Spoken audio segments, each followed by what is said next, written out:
Kar pa je pomembno za izbor kakovostnih besedil za predšolsko obdobje, pa so naslednji kriteriji.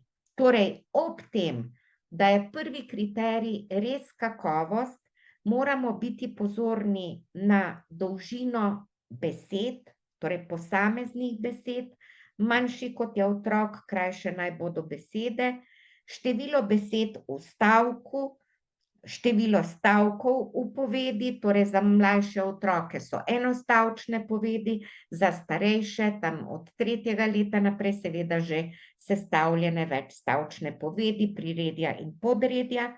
Pomembna je seveda tudi dolžina besedila, zlasti za to, ker moramo upoštevati otrokovo koncentracijo ter pa različno število besed v posamezni knjigi.